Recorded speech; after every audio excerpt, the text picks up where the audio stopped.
우리가 The Counter Attack이라는 제목으로 계속 메시지를 나누고 있어요. 14번째 시간입니다. 이 세상이 돌아가는 기류, 흐름 뿐만 아니라 이 우주의 원리와 마찬가지로 시작점이 있고 끝이 있다는 것 설명드렸습니다. 그 과정이 그대로 머물러 있고 정적으로만 있다면 사실 우리가 아무 일 하지 않아도 그냥 그대로 아무 죄 짓지 않고 머물러 있을 수도 있죠. 그러나 반대로 우주는 가만히 있는 게 아니라 스스로가 팽창하는 거예요. 그 팽창의 속도는 가속도를 붙어서 가고 있다는 겁니다. 우리가 지금 막 읽어본 이 13절의 말씀이 그것을 더 설명해 주고 있습니다. 세상이 어떤 방향으로 팽창하고 어떤 방향으로 가속화되어서 우리를 끌고 간다고요? 보세요. 악한 사람들과 속이는 자들은 어떻게 된다고요?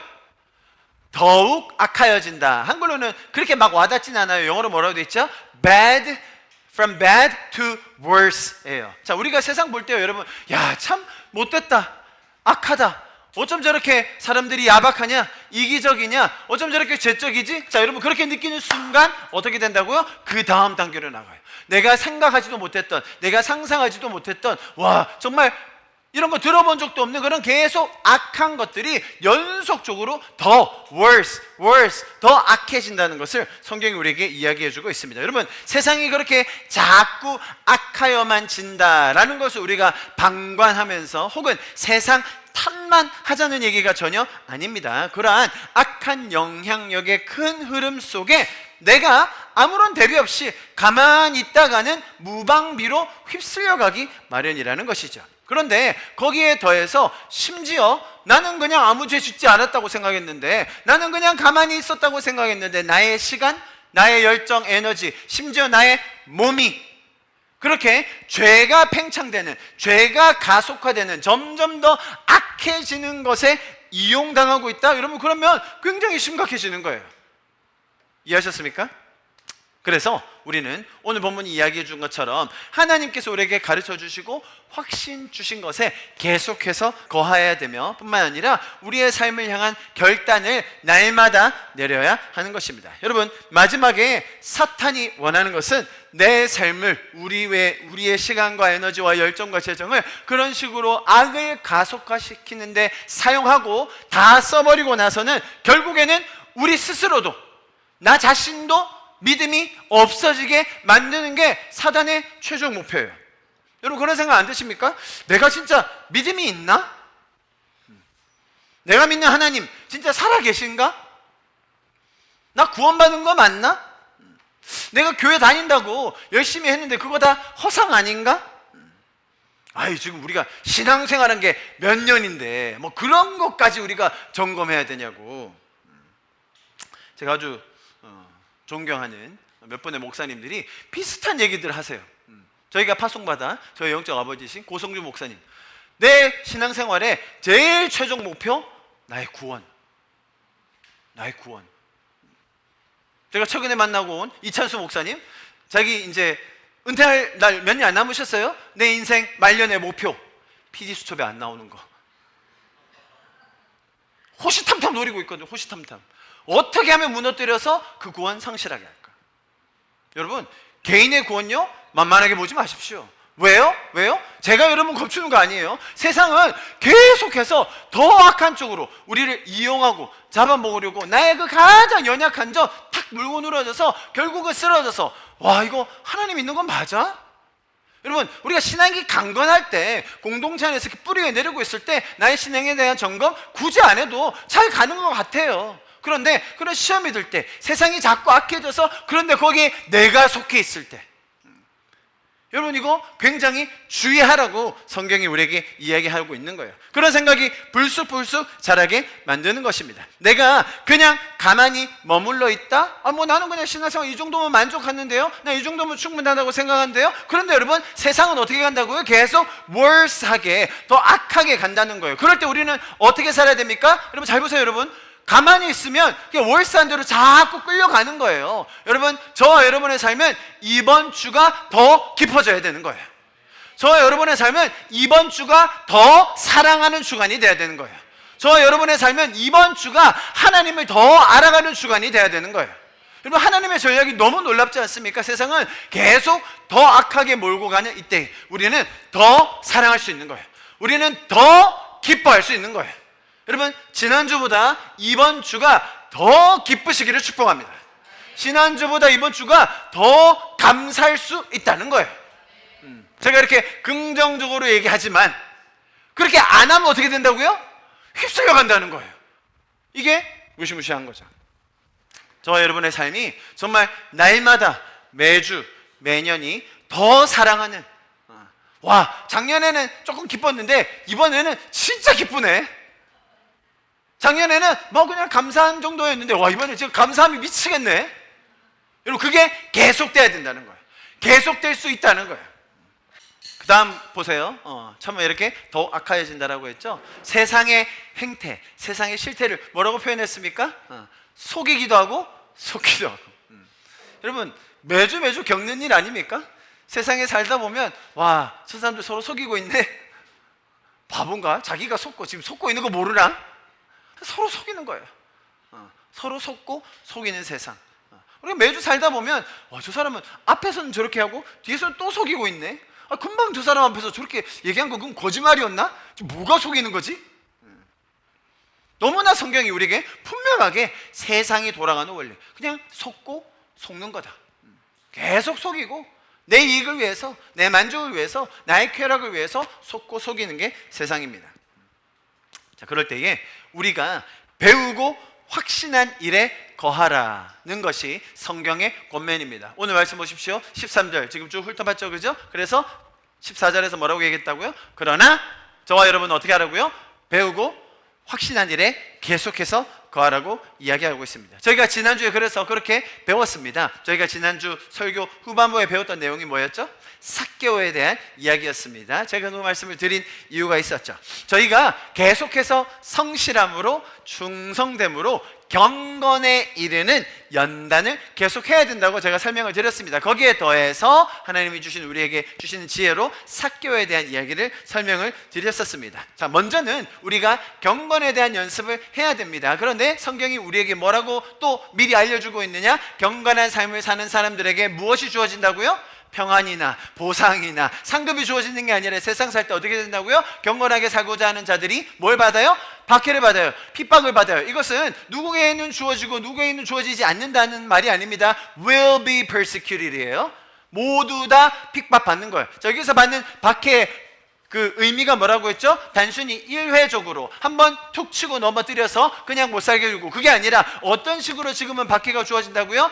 제도적으로, 조직적으로, 전략적으로, 반복적으로 우리의 다음 세대 신앙인들의 그 믿음을 저버리게 하기 위해서 반복적인, 아주 조직적인, 심지어 법적인, 제도적인 그런 박해가 가해질 거라고 이야기합니다. 그러나 우리가 그런 경건을 포기할 수 없는 거죠. 제가 그 경건을 포기할 때 오는 결과에 대해서 유럽의 사례들과 이슬람 국가들의 사례들을 제가 충분히 설명드렸습니다. 그렇기 때문에 우리는 거기에서 멈추고 포기하는 것이 아니라 오히려 우리가 경건에 이르도록 어떻게 하라고요? 연단하라, 훈련하라. 우리가 마치 운동할 때 근육을 기르듯이 조금 힘들고 찢어지고 다칠 때도 있지만 그 속에서 하나님이 주시는 영양분과 주님 주시는 그 샬롬, 평안, 안식 안에서 더 성장하고 강건해질 수 있는 것입니다. 할렐루야, 할렐루야. 그래서 이렇게 경건에 이르도록 우리 자신을 연단하라라는 것까지 배웠습니다. 자, 여기까지 했었고, 그리고 제가 지난주 설교 후반부에 삭개오에 대한 이야기를 여러분에게 들려드렸었습니다. 여러분, 우리 가운데 삭개오와 같은 세대가 일어나야 될 줄 믿습니다. 그 말은 무슨 뜻이냐? 먼저 은혜를 입은 삭개오가 그와 같은 결단을 통하여 임하는 스스로 누렸던 그 가정에 임했던 구원을 경험하게 되는 세대라는 거예요.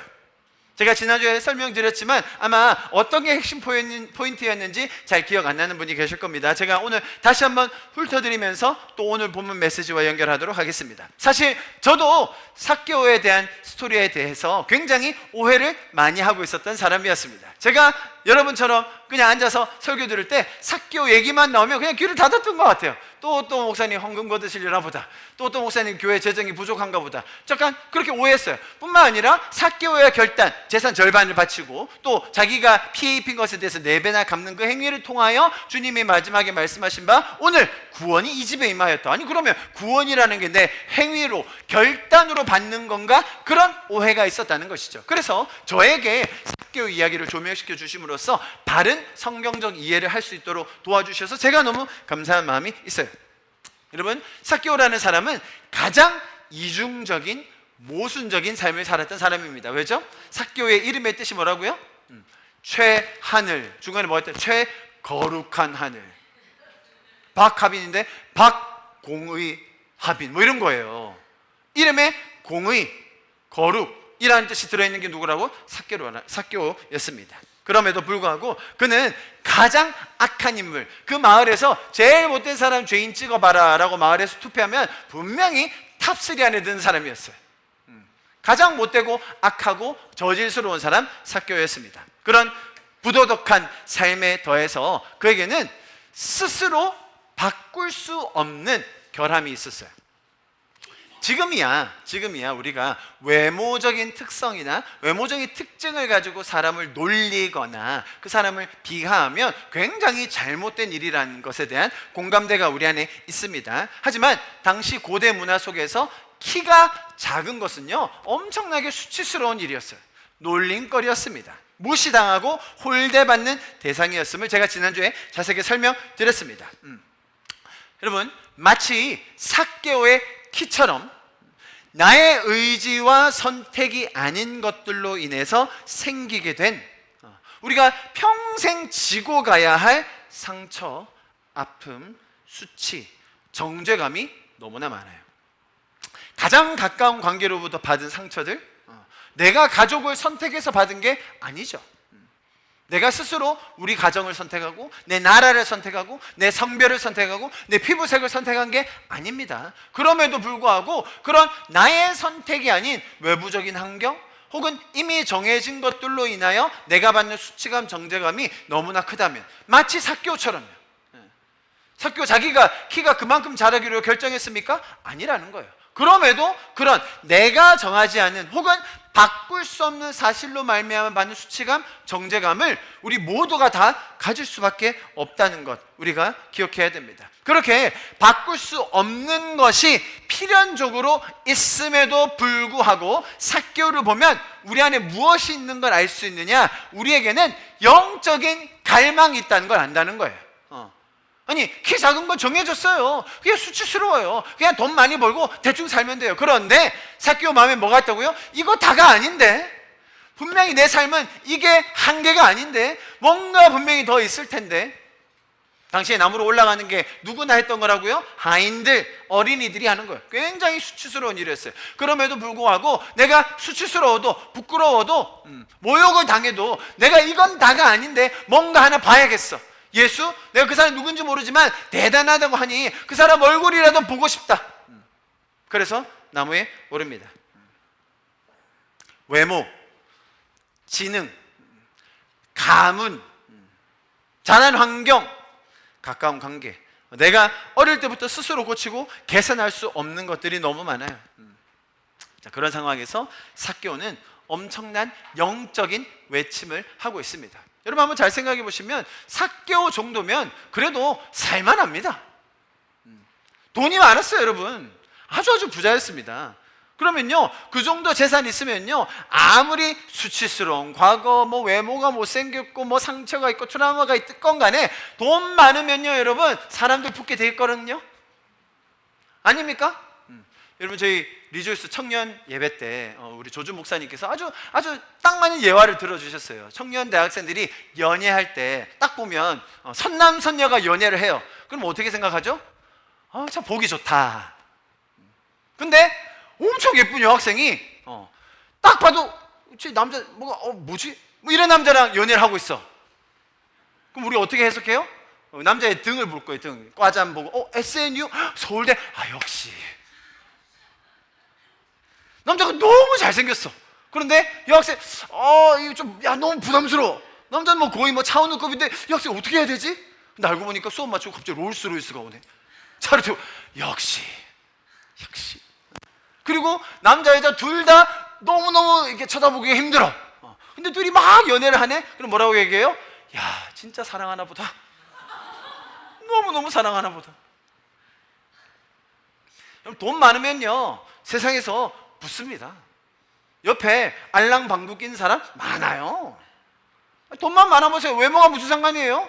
요즘이야 바꾸면 되겠지만 돈만 많으면 주변에 사람 들끓어요. 여러분 삭개오 주변에 사람 많았습니다. 여러분 아무리 키가 작아도 옆에서 막 아부하면서 챙겨주면서 막 칙게 세우면서 우리 삭개오 씨 대단하다고 최고라고 하는 사람 엄청 많았걸랑요. 그러고 나서 집에 가서 뭐 하게 해요? 야야야 아까 봤어? 삭개오 물건도 못 내려가지고 아유 거기서 키가 작아가지고. 삭개오 그거 알까요 모를까요? 알아요. 그게 뭐예요? 속고 속이는 세상이에요. 앞에서는 그냥 있는 것 없는 것 다 아부하고 집에 가서는 서로 놀리고 욕하고 앞에서는 뭐 그냥 세상 다 줄 것처럼 하다가 뒤에서는 그 사람 어떻게 하면 등쳐먹을까 계획하고 속고 속이는 세상. 거기에서 삭개오도 환멸을 느끼는 거예요. 여러분 그런 거 느껴보신 적 없으십니까? 세상에서 정말 이 속고 속이는 세상. 나는 그렇게 태어난 것 때문에 어쩔 수 없는데 그렇게 살아야만 하는 현실, 환멸을 느끼죠. 그래서 우리나라에 그 유명한 프로그램이 있지 않습니까? 50대 60대 아저씨들이 이 세상의 환멸을 느끼고 다 어디로 가요? 자연으로 가요. 자연으로. 우리나라의 그 인기 좋은 프로 나는 자연인이다. 다 이것 때문에 환멸을 느껴서 앞에서는 그냥 지나쳐가고 앞에서는 너무너무 좋은데 뒤에 가서 속고 속이는 거예요. 삭개오가 그랬어요. 삭개오가 정말 자기 주변에 사람 많았어요. 자기가 일만 시키면 뭐만 얘기하면 바로 즉각 해줄 사람 많았다니까요. 재산이 얼마나 많은데요. 돈만 주면 다 해줍니다. 그런데 삭개오 안에 뭐가 있었다고요? 영적인 갈망이 있었다는 거예요. 여러분 돈으로 영적인 만족을 얻을 수 있습니까? 아무리 가식적인 관계를 많이 가진다고 해도 그 안에 보람이 있나요? 당연히 아무런 영적인 만족이 없는 그런 삭개오였는데 그 마을에 예수님이 찾아오신 거예요. 할렐루야. 나무에 오르는 그런 수치스러운 일임에도 불구하고 그는 어딘가든 올라서 사실 뭐 예수님이 자기를 구원해 줄 거다, 예수님이면 나를 해방시켜 줄 거다, 그런 생각 없었어요. 그냥 누가 유명한 사람이 온대, 아주 염험한 사람이 온대, 그러니까 그냥 영적인 갈급함에 올라가 본 거예요. 우리가 다 그런 시도를 하게 돼 있는 거예요. 영적으로 갈급함 때문에 만족함이 없어서 세상의 환멸로 인하여 그런 가식적인 관계 때문에 여러분 의미 있는 관계 하나 맺기가 얼마나 어렵습니까? 돈 많으면요 가족들 안에서도 의미 있는 관계 못 맺어요. 돈 많으면 그렇게 불행해져요. 돈이 없다고 지금 제 말을 이해 못 하신다고 그렇게 전혀 공감하지 못하는 표정을 주시면 제가 설교에 진도로 못 나가거든요. 아무리 돈이 없어도 보니까 세상에서 돈이 많으면 가족끼리 싸우더라 뭐 그건 아시잖아요. 난 돈 없어서 가족끼리 화목 안 돼 뭐 그렇게 너무 딴 사람 얘기처럼 듣지 마시고 예수님이 그런 삭개오를 초대하세요.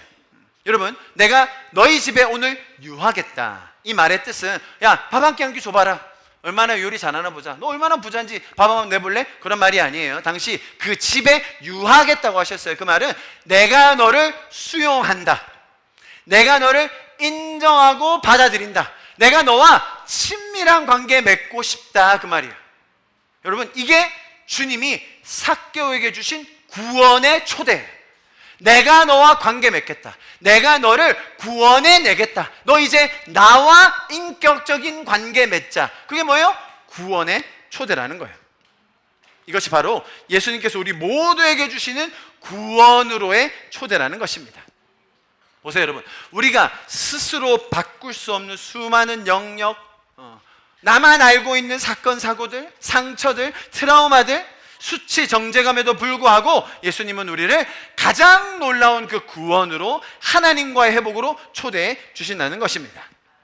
그래서 복음은 누구에게도 차별이 없는 모든 사람에게 다 주어질 수 있는 기쁜 소식임을 우리가 알고 있습니다. 여러분, 그 초대가 주어지는 순간 동네 모든 사람들이 수군거릴 정도였습니다. 아니, 저런 죄인의 집에 가신다고? 아니, 멀쩡한 사람들 많은데, 여기 괜찮은 사람 많은데 아무리 돈이 없어도 그렇지 저 사람 정도 집에 가셔야지, 저런 악독한 죄인 집에?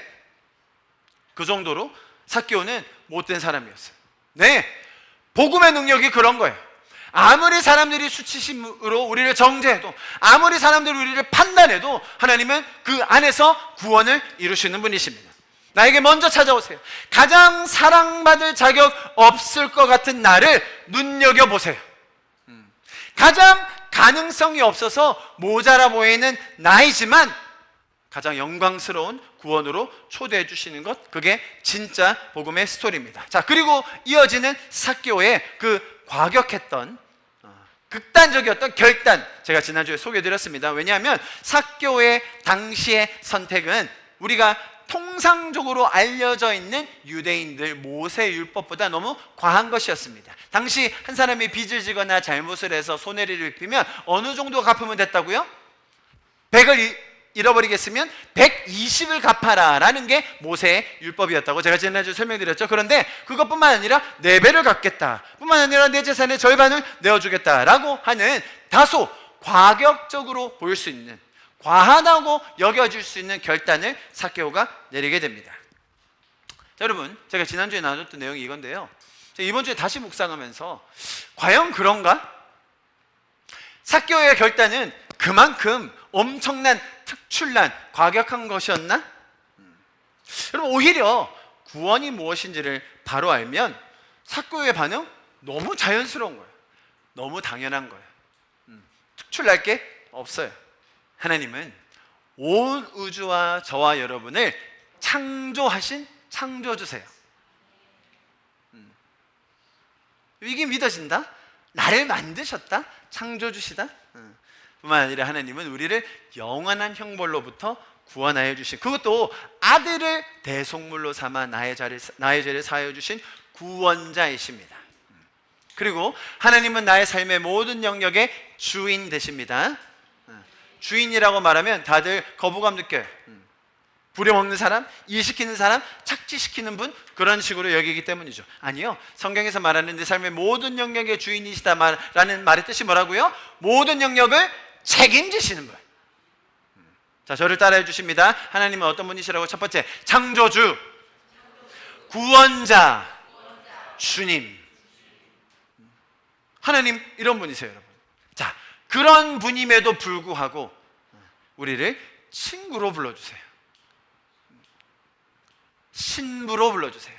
사랑하는 자로 초대해 주세요. 우리를 동력자로 세워주세요. 여러분, 저희 봐주십시오. 이 두 가지가 함께 가야 되는 거예요. 창조주, 구원자, 주인에서 오는 그 경외감. 하나님은 창조주시기 때문에 우리가 당연히 경외감 가져야 되는 거예요. 뿐만 아니라 우리를 뭐로 불러주신다고요? 친구로, 연인으로, 동력자로. 여기에서 오는 그 친밀함에서 오는 사랑, 경외감, 사랑, 이 두 개가 함께 갈 때에 삭개오의 반응 너무나 당연한 겁니다. 사실 저와 여러분이 살면서 이미 그런 경외감과 사랑을 경험하면요, 이미 그런 일들을 많이 하고 있습니다. 사랑하는 사람에게 뭐든지 다 주고 싶은 것 당연한 이치죠. 우리 원석 형님, 이렇게 사실 결혼하셔서 이렇게 너무 아리따운 형수님을 얻으셨는데, 뭐 결혼도 했으니까 딱 절반만 주면 되는 겁니까? 형수님 절반만 딱 주면 만족하시겠어요? 여기 결혼했으니까 이제 내가 번가 반만 가져가. 얼마나 대단해, 지금 얼마나 극단적으로 내가 하고 있는데. 아니, 있는 거 다 주고도, 아니 빚내서라도 더 주고 싶지 않으세요? 지금 원석이님이 크게 끄떡이셨어요. 여러분 못 보셨어. 다. 형수님이 살짝 이렇게. 아니, 내가 있는 거 다 주고도 빚을 내서라도 내 있는 거 모든 영혼을 끌어모아서라도 주고 싶은 게 사랑하는 사이 아닙니까? 당연한 거죠. 여러분, 우리 이미 그거 다 하고 있다니까요. 오늘 예화 들려고 민지 예화가 오늘 2개 냈는데 민지가 안 왔네요. 아니, 나를 걷어주신 그 교수님, 민지의 교수님이 계시거든요. 아주 우리 기계공학부 60명 교수 중에 유일한 홍일점이세요. 그 빡센 공학 그 공대 안에 그 아주 희귀한 여자 교수님, 너무 고매하시고 자상하시고 아름다우시고 아주 탁월한 교수님이세요, 민지가 볼 때. 근데 다른 레벨 애들이 우리 교수님을 욕하고 있어. 민지가 가만히 있겠어요? 가서 그냥 뭐 이렇게 어디 우리 교수님을 함부로 얘기하냐고. 그러지 않겠어요? 어떻게 그렇게 할 거야, 안 할 거야? 누가 전충환 교수님을 뒤에서 막 이렇게 맞아 이렇게 하면 아닌 거지. 네? 내가 존경하는, 내가 정말로 경외하는 대상이 있을 때 그 대상이 욕을 먹고 있다? 오해를 받는다? 누가 참겠어요, 여러분? 아무도 안 참죠? 그거예요, 여러분. 그거. 삭개오도 그런 경외감과 사랑함으로 사실 그냥 너무나도 자연스러운 당연한 반응을 한 것이 삭개오였습니다. 삭개오의 결단요, 여러분, 사실 그리 대단한 것 아닙니다. 제가 이 자리에 있는 우리 부모님 세대, 어른 세대가 그렇게 살아오신 것 잘 알고 있어요. 당시에 정말 힘들고 어려웠지만 교회를 위해서, 하나님 나라를 위해서, 믿는 가정을 위해서 얼마나 많은 헌신하셨는지 잘 알고 있습니다. 잘 알고 있죠. 그럼 조조 목사님 앉아 계시지만 평생 사역하셨어요. 뭐 남는 게 있습니까? 부귀영화가 있어요? 뭐 있어요? 제가 볼 때 삭개오보다 한 100배는 더 하셨어요. 헌신. 안 그래요? 여러분, 이게 자연스러운 거예요. 당연한 거예요. 당연한 거예요. 자, 그런데 삭개오의 별것 아닌 헌신이라니까요. 별것 아닌 결단이었다니까요. 그런데 예수님이 어떻게 반응하는가 보세요. 예수님의 말씀이 너무나 놀라워요. 보십시오. 삭개오는 그냥 자기가 할 수 있는 한 걸음 내디딘 거예요. 한 걸음 그냥 떼서 나간 거예요. 그럴 때 주님이 뭐라고 하는지 보십시오. 같이 한번 읽어봅니다. 시작. 예수께서 이르시되 오늘 구원이 이 집에 이르렀으니 이 사람도 아브라함의 자손이미로다. 여러분, 삭개오는 이미 구원의 초청에 응했습니다. 구원이 자기 안에 임했어요. 그래서 그 구원에 감격하여 창조주와 구세주와 나의 삶의 주인 되신, 나의 영원한 연인 되시는 그 사랑하는 분 앞에 정말 간소한 한 반 정도, 요즘 같은 시대 반 정도 내면 별것도 아니에요. 그렇게 했을 때에 주님이 주시는 반응, 오늘 이 집에 구원이 임했다는 거예요. 너 이제 아브라함의 자손이라는 거예요. 여러분, 삭개오 아브라함 자손 맞아요. 유대인이에요. 그런데 그 주변 사람들에게는 완전 왕따였거든요. 그 유대인들 자부심이 얼마나 센데요. 자존감이 얼마나 센데요. 선민, 선택받은 민족. 야, 쟤는 아니잖아. 우리 모두가 다 알고 있었죠. 쟤는 아니지. 우리 동족에 등 쳐먹고 사는 저 인간은 안 되지. 어떻게 저 인간을 선택해? 그게 모두의 공감대였어요. 그때 예수님이 뭐라고 얘기하신다고요? 아니, 내가 선언한다. 얘도 아브라함의 자손이다. 오늘 이 집에 구원이 임한다. 할렐루야. 삭개오가 뭐 했다고 사실. 우리의 작은 반응에도 주님은 이렇게 놀랍게 역사해 주신다는 겁니다. 여러분 잘 들어보십시오. 구원에 대한 초대의 반응이었습니다. 그리고 이제 스스로 결단함으로 경외함과 사랑하는 그 표현을 담아 삶을 다시 한번 한 걸음 내디디며 시작한 것입니다. 그랬더니 온 집안이 다 구원을 경험하게 됩니다. 여러분 잘 보세요. 여기서 주는 메시지가 있는 거예요. 아무리 구원에 대한 초대가 주어져도 내가 그것을 누리지 못하면 결국 구원받기 전과 비슷한 삶을 살 수밖에 없다는 걸 알아야 돼요. 아주 유명한 예화가 있어요. 우리 어릴 때부터 많이 들어온 예화. 시골에서 한 할머니가 등이 굽어가지고 막 힘들게 계세요. 그런데 서울로 초대를 받으셨네. 서울로 가는 버스를 누가 이렇게 돈을 내줘가지고 버스를 탔어요. 무거운 짐을 이마에 지고 등이 굽은 할머니가 버스를 탑니다. 요즘 버스 얼마나 좋아요, 여러분. 우리 지난번 인도네시아 단기송행 갈 때 버스 타니까 끝내주죠, 여러분. 28인승 우등 버스. 뒤로 그냥 쫙 누워가지고 거의 1등석이에요, 그죠? 그렇게 갈 수 있는 버스를 할머니가 누가 돈 내줘가지고 서울 가야 된다길래 탔어. 굽어가지고. 근데 할머니가 어떻게 해요? 이 짐을 이고 그냥 가만히 이렇게 서 있네. 내리고 앉으면 되는데, 할머니 앉으세요, 앉으세요. 서울 가는 버스 맞아요, 앉으세요. 이게 할머니 자리예요. 아이, 내가 미안해서 그러지. 내가 이 표 사준 것도 미안한데 그냥 이거 지고 갈래. 그 버스에 여러분 서울 갑니다. 할머니 짐 이고 있어도 그 버스가 가는 거는 의심이 없어요, 여러분. 근데 할머니의 태도와 할머니의 결정은 완전히 달라요. 할머니가 짐 이고 있으면요, 버스는 서울로 가는데 지금 사는 삶은 그대로예요. 힘들어 죽겠어. 세상 모든 짐 내가 지고 가는 것 같아. 무엇이 그렇게 억울한지, 무엇이 그렇게 답답하고 일이 많은지 그 짐 내리지 그냥. 그리고 앉아서 누워서 가면 서울 간다니까요. 제가 여러분의 구원에 대한 의심은 추호도 없어요. 잘 들으세요. 여러분의 구원에 대한 의심은 저는 없어요. 하나님이 구원하십니다. 제가 뭐하러 그걸 의심해요? 그 서울 가요, 그 버스. 확실해요. 근데 여러분의 사는 삶은 버스 타고 있으나, 밖에서 버스 기다리고 땡볕에 있으나 똑같이 쓰면 뭐해?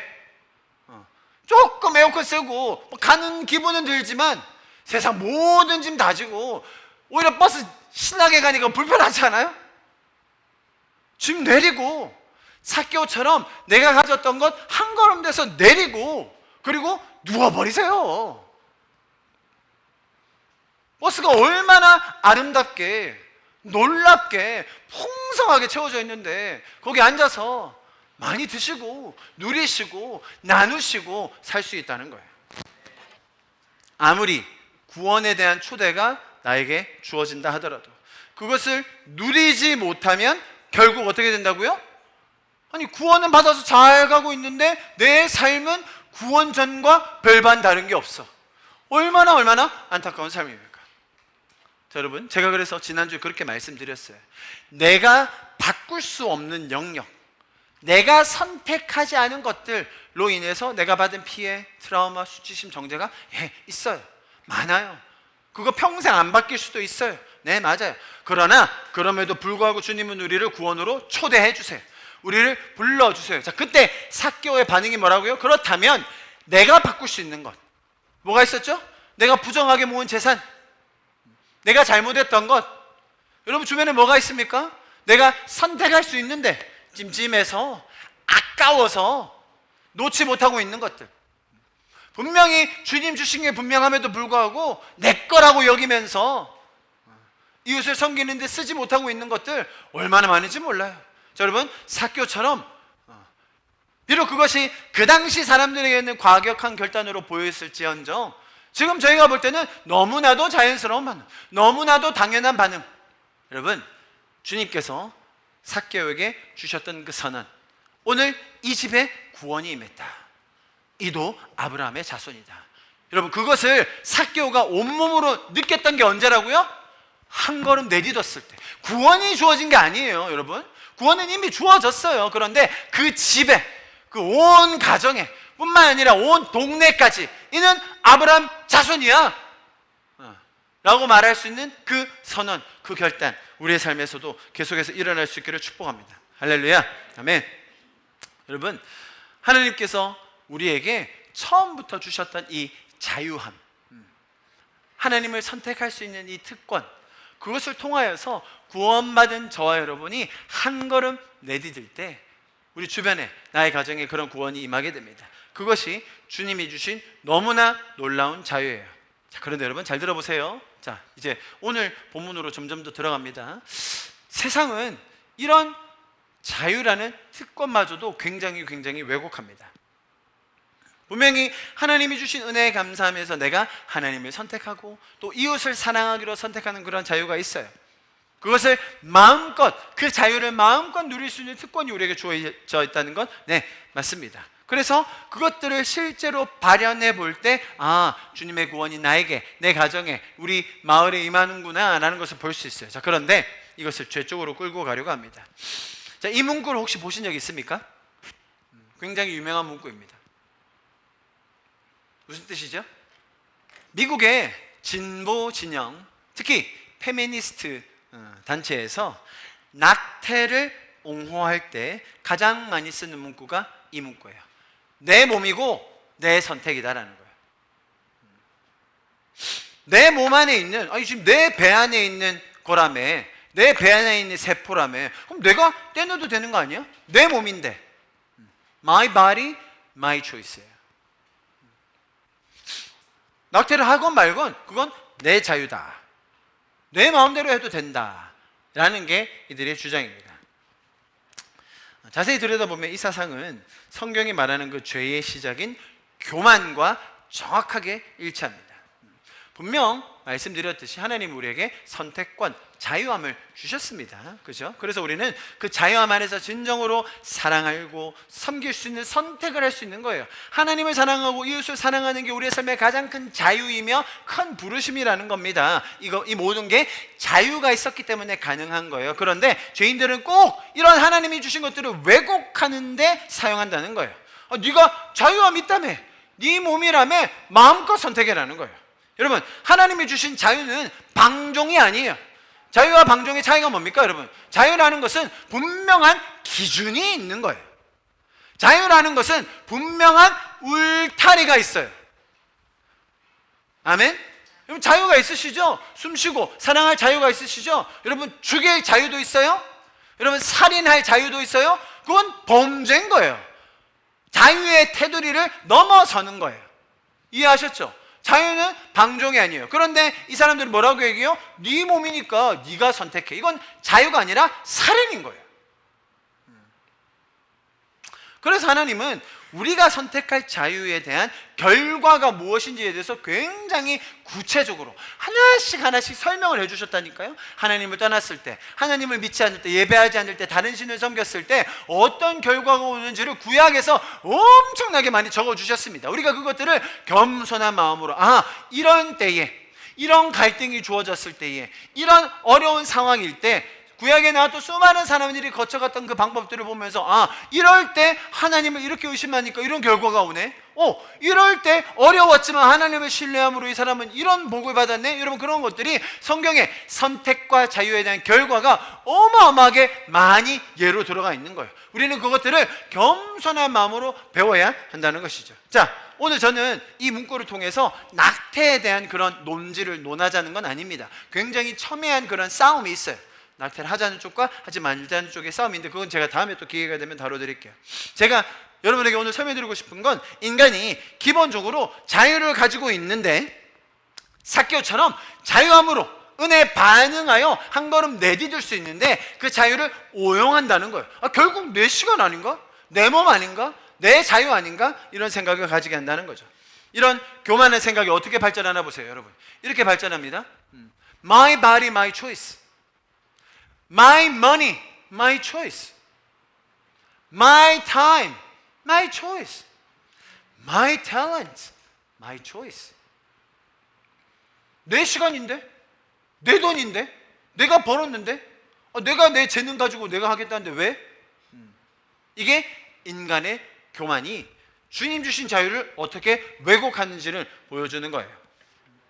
이러한 생각의 죄적인 확산, 그죠? 계속해서 원래 있던 것을 왜곡하여 죄적으로 확산하게 되면 결국 인간이 스스로 자신의 시간과 돈과 몸을 사용하여서 죄를 확산시키게 된다는 거예요.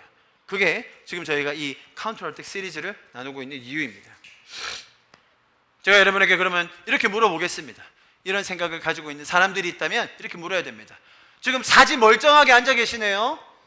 장애 없으시네요. 그거 선택하셨어요?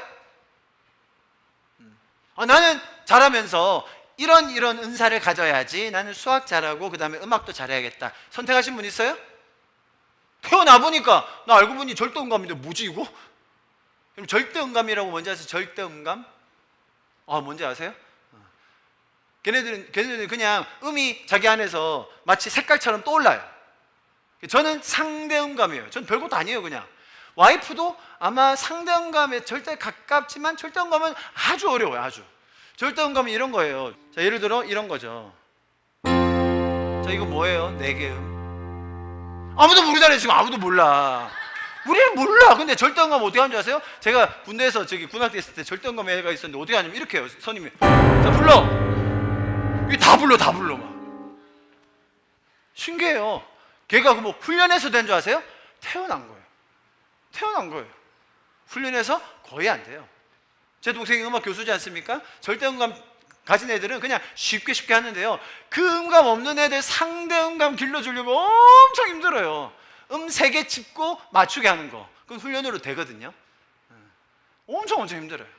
자, 그거 선택한 사람 있어요? 난 태어나서 이런 은사 가져야지. 난 이런 재능 가지고 태어나야지. 근데 my body, my choice라고요? 그래서 그 잘난 몸으로 돈 모셔서 그 돈 다 자기 거니까 내 마음대로 쓰겠다고요? 지금 건강하게 이 땅에 발붙이고 살면서 그렇게 시간 펑펑 쓰는 게 내 자유라고요? 자, 여러분, 그래서 저는 오늘 여러분에게 인간이 가진 이런 자유와 삭개오의 결단에 추가하여서, 그렇다면 하나님이 우리에게 주신 이 많은 것들을 어떻게 주님 안에서 선택하며 살 것인가, 어떻게 잘 관리하며 살 것인가 라는 얘기로 오늘 이 메시지를 마무리하려고 합니다.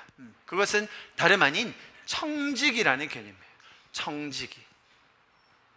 들어보셨습니까, 여러분? 청직이라는 단어. 아마 잘 많이 쓰이지 않는 단어라서 익숙하지 않은 분들도 있을 겁니다. 특별히 어린이들은 이런 단어 처음 들어보죠. 청직이. 청진기 말고 청직. 성경에서 말하는 이 청직이라는 개념을 바로 알면 우리가 삭개오의 결단에 더해서 추가적으로, 그렇다면 내 삶의 어떠한 영역에서 구체적으로 그런 삭개오의 결단을 내려가며 살 것인가를 알 수 있게 됩니다. 그래서 이름하여 오늘 설교의 제목은 삭개오 챌린지예요. 삭개오 챌린지. 챌린지는 여러분 도전해보는 거예요. 시도해보는 거예요. 자, 삭개오 했던 결단 별거 아니라고 말씀드렸죠? 그런데요, 여러분, 우리의 삶에 구체적으로 영역마다 그것들이 챌린지 되지 않으면, 제가 보니까 이 설교 사실 뭐 앞에서 이렇게 제가 죽을똥살똥 그냥 1시간 동안 설교해봤자 다음 주에 와서 제가 지금 복습만 30분 했잖아요, 여러분. 복습하면서도 너무 새롭죠, 여러분. 사교 처음 듣는 얘기처럼. 저는 사실 이런 챌린지하고 막 프로젝트하고 이런 거 좋아하지 않아요. 굉장히 싫어요. 그냥 은혜로 사람이 변화됐으면 좋겠어. 할렐루야. 은혜만 끼쳐가지고 막 은혜로 주님 막 이렇게 막 반응하면 좋겠는데, 보니까 너무 죄인이셔 다들. 반응이 없어, 반응이. 챌린지 숙제 낼 거예요, 숙제. 진담입니다. 대학생들 다 숙제 낼 거예요. 이걸 왜 하느냐? 우리 공동체 안에 이런 문화가 일어나야 돼요. 아, 주님 주신 이 청지기로서의 나의 영역 안에, 그렇다면 나는 어떻게 삭개오와 같은 올바른 반응을 한 걸음씩 될 것인가? 자, 여러분 한번 보겠습니다. 성경에서 말하는 청지기는 단순히 관리자 정도의 개념이 아니고요, 하나님께서 소유를 맡기셔서 아주 신실하게 책임지는 자로서의 정체성과, 잘 보세요, 정체성과 사명 둘 다를 얘기하는 거예요. 아, 주님이 나에게 이것을 맡기셨구나, 나는 이런 사람이구나, 그렇다면 나는 이런 역할이 있구나 라는 정체성과 사명 둘 다를 설명하는 게 청직이라는 의미입니다. 자, 보세요. 굉장히 중요한 의미를 가지고 있어요. 이 청직이라는 단어 오이코노모스는 집을 관리하는 사람, 집의 법을 정리하는 사람이라는 뜻을 가지고 있습니다. 구약에서는 왕의 집을 관리하는 자를 나타냈어요. 너무 재밌죠? 자, 여러분, 우리는 왕의 소유예요. 왕의 집입니다. 자, 여러분, 관리자로서의 격이 좀 올라가시죠? 테라스 파크 관리자 아니고요. 참고로 지금 3층 화장실 수리하고 있습니다. 4층 이용해 주시기 바랍니다. 테라스 파크 관리자 아니고요, 여러분, 왕궁의 관리자라는 거예요. 그게 우리의 정체성이고 그게 우리의 소명이라는 겁니다. 자, 여러분, 이 말씀 같이 한번 읽어봅니다. 고린도전서 말씀 같이 읽을게요. 시작. 이와 같이 사람들은 우리를 그리스도의 일꾼이요 하나님의 비밀을 맡은 사람들로 봐야 합니다. 그리고 맡은 사람에게 요구되는 것은 그들의 신실한 충성입니다. 여기서 맡은 자, 일꾼, 다 여기서 뭐라고 되어 있어요? stewards라고 되어 있죠. 청지기라는 말을 우리말로 쉽게 표현한 겁니다. 자, 여러분 보세요. 하나님께서 처음부터 우리에게 자유를 주셨어요. 그 자유를 가지고 우리가 어떻게 관리할 것인가는 완전히 다른 얘기예요. 그런데 사람들은 그 자유함을 왜곡하여서 그 자유함으로 발생한 수많은 편견, 오해 혹은 차이에 대해서 하나님을 비난하기에 이르러요. 그렇지 않습니다. 우리가 하나님이 주신 것을 청지기로서 잘 지고 갈 때에 사실 세상에 많은 자유함 때문에 생기게 되는 그런 부조리와 혹은 격차들을 오히려 우리가 해소할 수 있게 되는 거예요. 자, 말이 좀 어렵죠? 무슨 말이냐? 여러분 보세요. 세상은 자유함으로 돌아가요. 자유가 없는 것을 사람들이 견디지 못해요. 그래서 지금 사회 제도 중에 궁극적으로 하나 남은 사회 제도가 뭐죠? 자본주의예요. 사회주의, 공산주의 많은 이념들이 있었지만 결국은 자본주의만 살아남았어요. 지금 전 세계 200여 개 국가 중에 자본주의를 택하지 않는 나라는 두세 개밖에 안 돼요.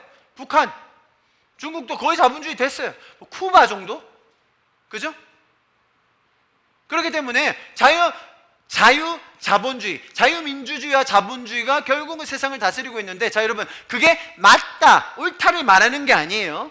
그게 왜 그렇게 지금까지 유지됐느냐? 그게 뭐라고요? 하나님이 주신 자유라는 기초가 그나마 가장 잘 발현되기 때문이에요. 자, 그런데 사람들은 어떻게 비난해요? 자본주의 때문에 사람들의 빈부격차가 생긴다고, 자본주의 때문에 사회가 다 썩어간다고 얘기해요. 자본주의가 아니라 중앙에서 통치하여서 자유를 좀 제한하고 사회에서 일괄적으로 재산을 나눠주면 부정부패는 없을 거 아니냐, 가난한 사람은 없을 거 아니냐. 말이 그럴 때 보이죠? 그럴듯해 보이죠? 그런데 거기는 뭐를 제한한다고요? 자유가 없는 거예요. 그러면 어떻게 돼요? 부정부패가 어떻게 일어나는 줄 아세요? 더 세게 일어나요, 세게. 자본주의에서는 부정부패 저지르면 잡아가기라도 하죠. 공산주의에서는 부정부패 저지른 사람들이 위에 쫙 깔려있어요. 아무도 손 못 대요. 그래서 인류가 검증해 본 결과 자유가 가장 많이 발현되는 자본주의가 지금까지 가장 오래 생존하고 있는 거예요. 자 여러분, 그런데 굉장히 놀라운 사실은 뭔지 아세요? 자본주의를 비난하는 사람들이 항상 그렇게 예측했었어요. 자본주의를 그대로 놔두면 결국 사회는 썩는다, 망한다. 왜? 빈부격차가 너무 많이 벌어지니까. 결국은 부자는 부자가 되고 자본이 자본을 낳고 가난한 사람은 절대로 성공할 수 없는 그런 사회가 만들어지기 때문에 결국 사회는 망하든지 썩든지 부패한다라고 사람들이 얘기했었어요. 자, 그런데 여러분, 자본주의가 지금 잘 돌아가죠. 생각보다 잘 작동을 합니다. 거기에 가장 근간이 되는 이유가 뭔지 아세요? 사개오 때문이에요. 사개오 때문에. 자발적으로 은혜를 받아서 자신의 가진 것들을 너무나 기쁨으로 내어놓는 성도들이 있다는 거예요. 자, 여기 계신 여러분 다 11조 하시죠. 11조. 제가 뭐 11조. 예. 여러분, 11조를 낸다는 게 세상 사람들한테는 굉장히 충격적인 얘기예요. 아니 지금 9% 세금 떼가는데 그러고 나서 뭐 지금 보험도 내도 10%를 또 내라고? 미친 거 아니야? 교회 다니는 분들한테는 11조가 너무 자연스러운 거예요. 왜? 내가 가진 재산에 대해서 하나님을 인정하는 그 상징적인 행위잖아요. 그리고 내가 가진 이 모든 복이 하나님으로부터 왔다는 고백이잖아요. 자, 그 돈이 어디 있어요? 우리 교회 다음 세대 이웃을 섬기는데, 유학생들을 섬기는데 계속 쓰이죠, 여러분. 여러분, 저희 교회 돈 많이 씁니다, 여러분. 규모 보고 얕잡아보지 마세요. 저희가. 자, 여러분, 제가 지금 말씀드린 게 뭐예요? 자본주의는 망가질 것 같아. 아니, 망가지게 돼 있어요, 이대로만 가면. 그런데 중간중간에 갑자기 재산이 확 분배돼요. 희년이라고 들어보셨어요? 희년? 50년 될 때, 이때는 성경적인 개념으로는 모든 노예를 다 자유케 해버려요. 모든 빚진 거를 다 탕감해줘요. 실제로 그렇게 하는 사람들이 있습니다, 여러분. 실제로 그렇게 하는 사람들이 많아요. 여러분, 이게 성경의 가치라는 거예요. 아니, 미쳤다고 내 재산 10%를 하민아, 지금 열심히 일해가지고 저 인도네시아 모았는데 나 지금 10,000원 벌었는데 1,000원 내기 쉬워, 어려워? 어렵다고 저한테 눈빛을 강하게 3,000원, 1,000원이 지금 1,000원. 제가 어릴 때 우리 부모님이 11조 올려는 아주 혹독하게 시켰어요. 전호 10,000원 받으면 1,000원 떼는 거다, 1,000원 받으면 100원 떼는 거다. 저 그래가지고 서랍에 11조 통이 따로 있었어요. 100원 받으면 10원 떼고, 1,000원 받으면 100원 떼고, 100만 원 받으면 10만 원 떼고, 1억 받으면, 왜 대답을 못해요? 1억 받아본 적 있어야지, 뭐 내가 1,000원 뗄 일이 있나? 저희가 올해 1,000만 원 헌금했습니다. 그죠? 왜? 저희가 1억 후원받기로 그렇게 약속받고 미리 1,000만 원, 500만 원, 500만 원 헌금했어요. 당연한 거예요, 저희 같은 사람한테는. 자, 이게 뭐라고요? 사개오라는 거예요. 이게 뭐라고요? 사회에서 말하는 자본주의. 당연히 썩을 건데, 당연히 흐트러질 건데, 당연히 골물 건데, 당연히 빈부격차로 그냥 망가지게 돼 있는데, 아니요. 그 안에서 더 큰 기쁨과 감사와 자유함으로 자기 것들을 순전하게 나누는 성도들 때문에 사회가 유지되는 거예요. 너무너무나 놀랍죠. 그래서 여러분, 이 삭개오처럼 살 수 있는 우리에게 주님이 주신 영역들, 청지기로서 우리가 받은 영역들을 바로 알고 나면 우리의 삶이 어떻게 더 풍성해지는지를 더 경험하시게 될 거예요. 그래서 오늘 설교 마지막으로 이 구체적인 몇 가지 영역만 나누고 마칠게요. 보십시오. 첫 번째, 우리는 시간의 청지기입니다. 아멘. 네, 성경 말씀 같이 있습니다. 에베소서 말씀, 우리가 잘 아는 말씀이에요. 시작. 세월을 아끼라, 때가 악하니라. 세월을 아끼라는 말은 세월 자체, 이 시간 자체가 내 소유가 아닌 하나님이 우리에게 주신 선물이다라는 것을 알아야 되는 거예요. 할렐루야. 여러분, 우리가 오늘 살아가는 것, 이번 주를 살아가는 것, 1년 앞으로 내 생애를 살아가는 것, 주님의 선물이심을 꼭 기억하실 수 있기를 축복합니다. 괜히 나중에 저처럼 암 걸려가지고 이제 덤으로 사는 인생이네, 그런 얘기 나중에 하지 마시고 지금부터 하는 거예요. 할렐루야. 매일매일이 주님의 선물입니다. 두 번째, 재물과 물질의 청지기. 더 설명하지 않겠어요. 삭개오에서 보신 것처럼 재물과 물질, 주님이 우리에게 맡겨주신 겁니다. 할렐루야. 많이 맡겨주셨으면 많이 섬길 수 있는 거예요. 적게 맡겨주셨으면 그거에 맞게 합당하게 섬길 수 있는 거예요. 할렐루야. 다음, 은사와 능력의 청지기. 여러분, 제가 설명드렸듯이 여러분 각자 가진 은사가 다 달라요. 여러분 각자 가진 재능이 다 다릅니다. 그것들을 하나님께서 주셨기 때문에 그것들을 활용하여서 사용하여서 주님 앞에 청지기로 이 땅에 많은 영혼들을 섬기며 흘려보낼 수 있는 줄 믿습니다. 지금 제가 여러분에게 이런 영역들, 청지기로서 받은 영역을 가지고 그렇다면 어떻게 삭개와 같은 챌린지를 할 것인가, 여러분 이것을 보시면서 그렇구나 라고 넘어가는 게 아니라, 그렇다면 내 삶에 하나님께서 허락하신 그 영역들은 무엇인지를 지금 한번 살펴보시는 겁니다. 아시겠죠? 이렇게 성경에 나와 있습니다. 보세요. 한번 읽어봅니다. 시작. 각각 은사를 받은 대로 하나님의 여러 가지 은혜를 맡은 선한 청지기 같이 서로 봉사하라. 주님이 하나님께서 맡겨주신 은사대로, 주님이 주신 재능대로 한 가지 한 가지를 주님 원하시는 청지기 같은 삶으로 집을 맡은 자로 성실하게 충성되게 꾸준함으로 그것을 나눌 수 있기를 축복합니다. 또 성경에 이런 굉장히 재미있는 청지기의 이야기가 있습니다. 보세요. 어떤 이야기입니까? 복음과 진리의 청지기입니다. 자, 우리가 복음을, 이 하나님의 비밀을 맡은 자들이에요. 청지기들이에요.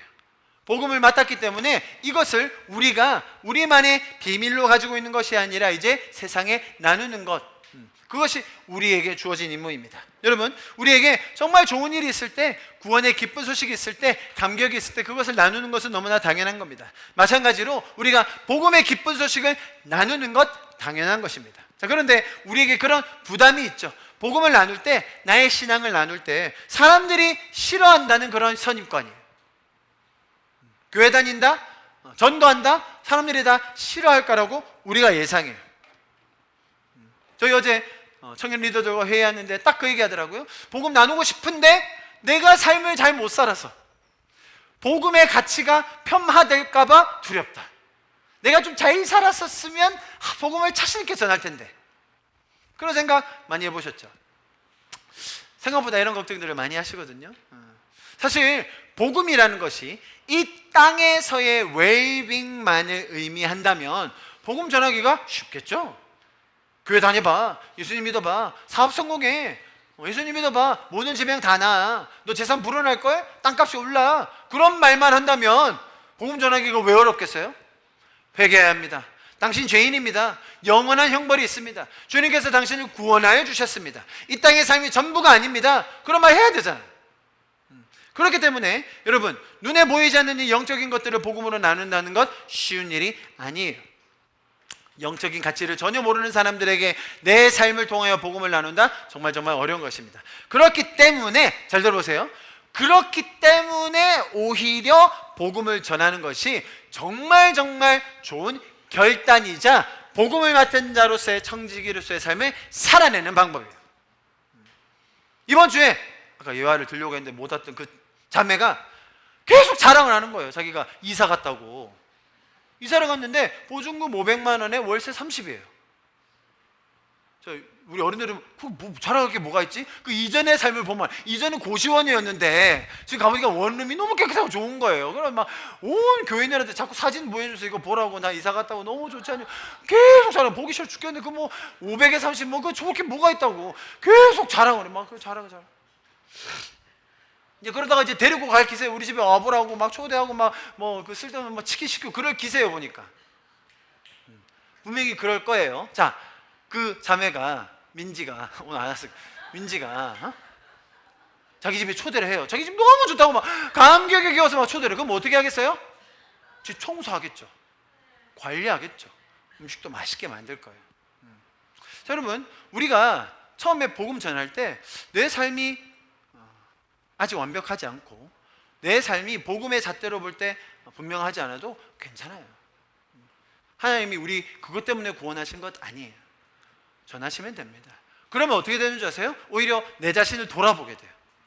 오히려 내 자신이 점검돼요. 내 안에 있는 그 좋은 복음이 나누어질 때 오히려 내 삶이 주님 앞에서 단장되고 정결해지는 것을 여러분 경험하시게 될 겁니다. 복음을 증가하는 것, 여러분 생각보다 복음을 맡은 청지기로서 내가 할 수 있는 주님이 주신 나를 보호하는 굉장히 좋은 훈련이 됩니다. 마지막, 제가 몇 번 여러분에게 말씀드린 적이 있습니다. 몸에 대한 청지기입니다. 제가 설명드렸듯이 우리가 지금 가지고 있는 이 육신, 몸이라는 것이 사실 과거에는 생존, 영양 자체가 너무나 중요한 이슈였습니다. 그러나 현대를 살아가는 이 그리스도인들에게는 이 몸이라는 것도 다른 차원으로 다가오게 됩니다. 왜죠? 제가 말씀드렸듯이 이 핍박, 박해라는 것이 시스템 안에서 전략적으로, 제도적으로 다음 세대들의 몸을 망가뜨리는 방향으로 가고 있고, 그래서 우리의 몸이 거룩한 성전임을 알고 있음에도 불구하고 우리가 먹는 음식, 생활 패턴, 이런 것들이 너무나 우리를 망가뜨려서 우리의 영과 혼과 육이 망가지게 만들고 있다는 거예요. 담임 목사가 설교할 때 강단에서 우리 먹는 음식에 대해서 얘기하면 된다고요, 안 된다고요? 왜 안 된다고요? 사단이 인류를 처음에 교만으로 빠뜨리려고 할 때 이용했던 도구가 뭐라고요? 음식. 예수님이 40일 금식하시고 공생애를 시작하시기 전에 사탄이 와서 했던 세 가지 유혹 중에 첫 번째가 뭐라고요? 음식. 음식은 생각보다 중요해요. 우리의 몸이 하나님의 거룩한 성전인 것을 알아야 돼요. 여러분, 몸과 관련된 우리의 청지기적인 삶을 이야기하는데 굉장히 세부적인 부분이 많아요. 예를 들어 볼까요? 건강 유지하는 것 기본이겠죠? 뿐만 아니라 외모와 자존감, 우리 젊은이들에게 굉장히 중요한 이슈입니다. 그죠? 젊은이들에게 굉장히 이슈입니다 했더니 어른들이 다 같이 나도 똑같은데 왜? 성, 결혼과 가정과 성, 다 우리 몸과 관련된 거잖아요. 너무너무 중요합니다. 뿐만 아니라 내 몸을 어떻게 안식할 것인가.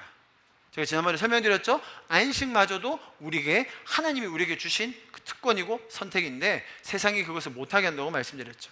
뿐만 아니라 내 몸을 사용하여서 그렇다면 어떻게 일할 것인가. 성경은 노동의 가치에 대해서 굉장히 높게 평가합니다. 어떻게 일할 것인가. 제가 이 자세한 것들은 오늘 다 설명드리지는 못할 것 같아요. 자, 우리가 몸의 청직이다라는 것까지 여러분 기억하셨으면 좋겠습니다. 자, 여러분 마지막 오늘 읽었던 이거는 제가 지난번에 설명드렸던 구절이니까 오늘 넘어갈게요. 오늘 본문 말씀 14절 다시 한번 읽어봅니다. 시작. 그러나 너는 배우고 확신한 일에 거하라.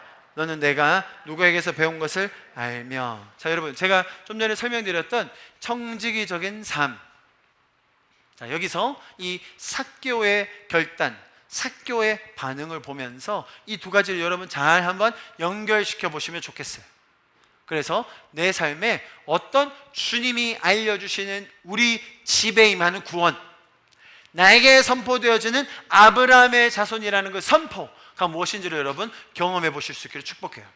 제가 오늘따라 우리 성도들의 예화를 많이 듣는데요, 저희 교회 또 한 자매가 또 오늘 학교 안 와가지고 제가 편안하게 본가에 갔습니다.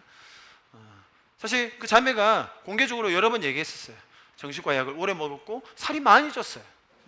제가 카운터 어택을 여러 번 얘기하면서 나왔던 그 전략 중에 하나가 뭐였어요, 여러분? 금식이었어요. 금식. 저희가 닥터 로사, 우리 게비 어머니가 오셔가지고 상담 심리학 박사 아닙니까? 오셔서 저에게 우울증을 극복하는 가장 좋은 방법, 식단이다. 식단이다. 약은요, 여러분, 치료 안 됩니다. 약은 증상을 호전시키는 거예요. 치료란 건 없어요. 당뇨병 약 먹으면 치료됩니까? 고혈압 약 먹으면 치료돼요? 우울증 약 먹으면 치료돼요? 안 돼요. 뭘로 다 치료하게요? 음식이에요. 제가 그래서 그 카운터 어택에 이런 시스테믹한 혹은 제도적인 전략적인 그런 걸 얘기하면서 우리는 금식함으로 세상의 소리를 차단하고 내 몸에 들어온 것 성전임을 알고 새롭게 나아가자라고 그렇게 도전했지 않습니까? 이 송현이 자매가 금식했어요. 금식을 시작했어요. 한 달 했어요, 여러분. 한 달 아무것도 안 먹은 건 아니고 일주일 정도는 거의 아무것도 안 먹었고 그 뒤에는 진짜 조금씩 먹으면서 지금 11kg 뺐어요. 근데 우리 다 같이 뒤태를 보는데 누구지? 우리 교회 저 자매가 누구지? 앞에 송현이래. 뭐야 이거? 피부가 달라졌어요. 여러분, 당연하죠. 그 아름답고 앳된 청년인데 그 사회 무게와 그 심리적인 압박과 너무 많은 내가 바꿀 수 없는 그런 것들 때문에 괴로워하고 있을 그때에 주님이 주신 전략으로 한 걸음 뛰고, 그 금식 뭐라고 그거 진짜 11kg? 아유, 그거 뭐 우리 송영희 권사님 살 많이 빠지셨고, 예. 저는 뭐 그냥 35kg 뺐고, 여러분 그냥 35kg 정도. 제가 오늘 그래서 옛날 고등학교 사진 보여줄까 하다가 너무 충격 받으실까 봐요. 개인적으로 오세요. 제가 보여드릴게요. 110kg 때 그 모습. 그거 뭐라고? 그 송현이가 뭐 죽게 살기로 한 거 아니에요? 그냥 한 끼 안 먹어본 거예요. 하루 안 먹어본 거예요. 그러다가 며칠 굶어본 거예요. 그게 뭐 어마어마한 주님을 내가 더 사랑해지, 주님 다시 오실 때를 대비해, 뭐 그런 고매한 그런 그 결단도 아니었고, 목사님 해보라고 한번 해볼까? 그냥 한 걸음 뛴 거예요. 근데 생각보다 이 자매의 삶이 굉장히 정돈되고 있는 게 보여요. 여러분, 지금 제가 설명드린 이 청지기적인 여러분의 삶에서 삭개오 챌린지가 일어났으면 좋겠어요. 제가 여러분에게 일일이 다 얘기를 해줄게요. 다음에 조금씩 하나씩 다 하나씩 뭐 하세요 이렇게 안 하고 있는 분들한테는 여러분 스스로의 삶을 돌아보시면서, 그렇다면 내가 주님 앞에 바꿀 수 없는 것들을 주님은 극복해 주셔서 나를 구원해 주셨는데, 그렇다면 나는 주님 앞에 내가 선택하여 세상이 말하는 my body, my choice, my time, my talent, my money, 그딴 교만한 소리 하지 말고 주님 앞에서 겸손함으로, 그렇다면 나는 청지기로서 주님 앞에 무엇을 어떻게 결단하면 이번 한 주를 보낼 것인가. 여러분 한번 잘 기도해 보시면서 또 한 주를 보내실 수 있기를 축복합니다. 아멘. 주님이 우리에게 지혜를 주시고 용기를 주시고 우리가 생각하지 못했던 새로운 길들을 열어주실 줄 믿습니다. 그리고 그것을 기대하는 마음으로 우리 좀 자리에서 같이 일어나서 이 찬양으로 오늘 예배를 마치면 좋겠습니다. 누구도 본 적이 없는 새로운 일이 지금 이 땅 위에 일어나네. 누구도 들은 적 없는 놀라운 일이 지금 일어나네. 아멘. 기도는 반드시 응답되니 전심으로 기도하세. 아멘. 주가 베푸시는 그늘 세상에 전하세.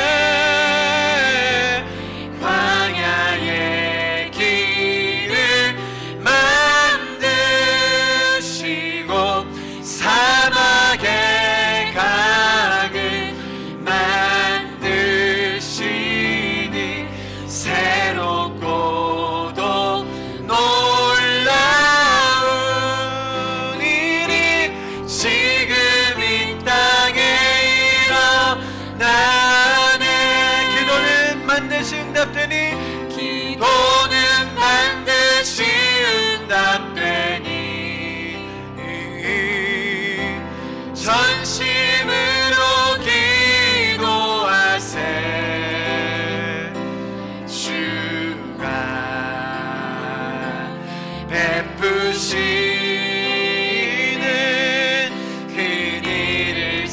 세상에 전하세 광야의 길을 만드시고 사막의 강을 만드시는 새롭고도 놀라운 일이 지금 이 땅에 일어나네 광야의 길을 만드시고 사막의 강을 아멘. 주님 광야의 길을 내십시오. 사막의 강을 만드십시오. 할렐루야. 일이 지금 이 땅에 일어나. 우리 시간 함께 기도합니다. 주님께서 베푸실 놀라운 일을 기대합니다. 광야의 길을 만들어 주십시오. 사막의 강을 내는 역사를 우리가 함께 보게 하여 주시옵소서. 네, 삭개오의 그 결단처럼 정말 사소했지만 오히려 놀랍게 응답하시는 하나님을 경험하게 하여 주시옵소서. 우리의 삶에 맡기신 그 청지기의 영역들마다 이제 내 소유가 아니라 하나님께서 나에게 맡겨주시고 놀라운 정체성과 소명을 다시 한번 발견하는 이번 한 주가 되게 하여 주시옵소서. 우리 이렇게 주님의 이름 크게 한번 부르짖고 함께 합심하며 기도하며 주님 앞에 나아갑니다. 기도합시다. 주여, 주님, 우리의 삶을 주님 앞에 다시 한번 올려드리며 헌신하며 주님 앞에 나아갑니다. 주님 역사하여 주시옵소서. 주위를 둘러보면 많은 것들이 더욱더 악하여지고 속고 속이려고 하는 이때에 주님, 우리의 삶을 더 깊은 기쁨, 더 풍성한 감사, 정말 그 놀라운 영광으로 초대하여 주시는 주님 감사를 드립니다. 삭개오처럼 우리가 맡겨진 영역들마다 한 걸음씩 주님 앞으로 나아갈 때에 오히려 주님께서 더 놀라운, 우리가 알지 못하는 크고 비밀한 것들로 채우실 그 주님을 기대합니다. 주님, 그렇게 우리의 삶 가운데 이번 한 주도 역사하여 주시옵소서. 이제는 우리 주 예수 그리스도의 무한하신 은혜와 하나님 아버지의 비교할 수 없는 놀라운 사랑하심과 성령님의 정말 한결같으시고 세밀하신 그 역사하심과 공급하심과 인도하심이 지금 이 자리에 모여서 우리에게 보여주신 그 삭개오의 예처럼 우리 각 영역들마다 주님을 따라가기로 결단하고 이 시간 마음을 모아 기도하는 우리 성도들 머리 위에, 가정 위에, 자녀들 위에, 학업과 삶의 터전, 직장 위에 지금부터 영원토록 함께 하시기를 간절히 축원하며 기도합나이다. 아멘. 아멘.